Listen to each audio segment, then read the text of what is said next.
I got so much motherfucking design on right now. Break it down, bring it back, make it clap. I got 3 old thoughts, new block, wear that thing. Bitches on my line, and you know.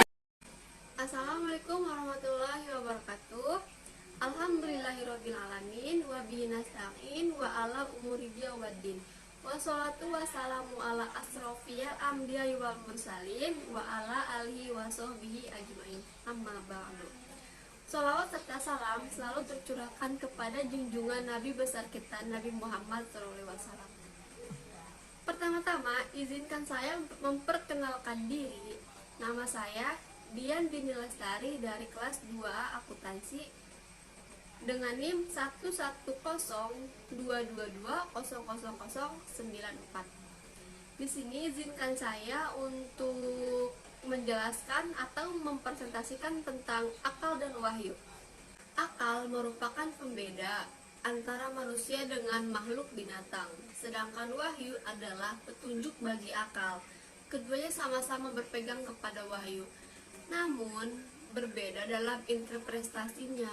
Mengenai teks ayat Al-Quran dan hadis, menurut Ibnu Taimiyah, akal dan wahyu itu tidak saling bertentangan satu sama lain. Pendapat akal yang lurus akan selalu sesuai dengan wahyu yang benar, dan akal bukanlah dasar untuk menentukan kebenaran wahyu, karena wahyu telah pasti benar dengan tersendirinya, baik wahyu itu diketahui oleh akal atau tidak. Kedudukan antara akal dan wahyu itu dalam Islam sama-sama penting. Kenapa? Karena Islam tidak akan terlihat sempurna jika tanpa ada wahyu dan akal. Kedua hal ini sangat berpengaruh di segala hal dalam Islam. Karena sesungguhnya akal dan wahyu itu memiliki kesamaan yang diberikan oleh Allah Subhanahu wa Ta'ala. Namun wahyu hanya orang-orang tertentu yang mendapatkannya tanpa seorang pun yang mengetahuinya. Dan akal adalah hadiah terindah bagi setiap manusia yang diberikan oleh Allah Subhanahu wa Ta'ala. Dalam Islam, akal memiliki posisi yang sangat mulia. Meski demikian, bukan berarti akal diberikan kebebasan tanpa batas dalam memahami agama. Islam memiliki aturan dalam menempatkan akal sebagaimana mestinya. Bagaimanapun, akal yang sehat akan selalu cocok dengan syariat Islam dalam permasalahan apapun. Dan wahyu dapat berupa Al-Quran dan Al-Hadis bersumber dari Allah Subhanahu wa Ta'ala pribadi, yaitu Nabi Muhammad SAW yang menyampaikan wahyu ini. Wahyu merupakan perintah yang berlaku umum atas semua umat manusia tanpa mengenal ruang dan waktu, baik itu disampaikan umum ataupun khusus. Apa yang dibawa oleh wahyu tidak ada yang bertentangan dengan akal, bahkan ini segala dengan prinsip-prinsip akal. Wahyu itu merupakan satu kesatuan yang lengkap, tidak terpisahkan. Wahyu itu menegakkan hukum menurut kategori perbuatan manusia, baik perintah maupun larangannya.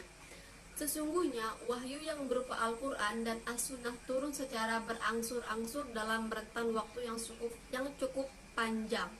Namun tidak selalu mendukung antara wahyu dan akal, karena seiring perkembangan zaman, akal yang semestinya mempercayai adanya wahyu adalah sebuah anugerah dari Allah terhadap yang terpilih. Terkadang mempertanyakan keaslian wahyu tersebut, apakah wahyu itu benar dari Allah ataukah hanya pemikiran seseorang yang beranggapan ke semua itu adalah wahyu.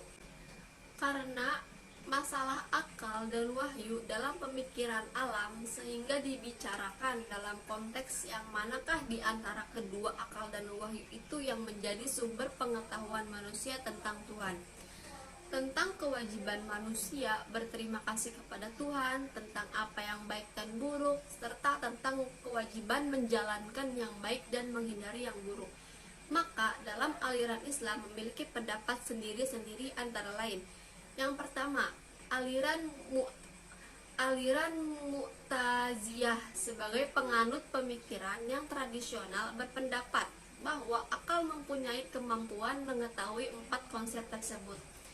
Yang kedua, aliran Maturidiyah yang juga termasuk pemikiran kalam tradisional mengatakan kecuali kewajiban menjalankan yang baik dan yang buruk akan mempunyai kemampuan pengetahuan ketiga hal tersebut. Yang ketiga, ada aliran Asy'ariyah.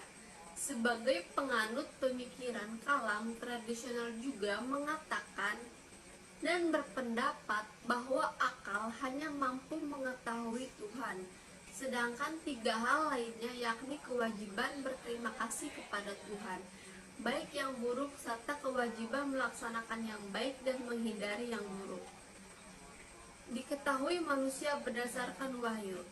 Dan yang nomor 4, aliran Maturidiyah Bufroh digolongkan ke dalam pemikiran kalam tradisional berpendapat bahwa 2 dari keempat hal tersebut yakni mengetahui Tuhan dan mengetahui yang baik dan yang buruk dapat dipahami dengan akal, sedangkan 2 hal yang lainnya yakni kewajiban berterima kasih kepada Tuhan tentang kewajiban melaksanakan yang baik dan meninggalkan yang buruk. Sekian dari saya, mohon kurang lebihnya mohon maaf.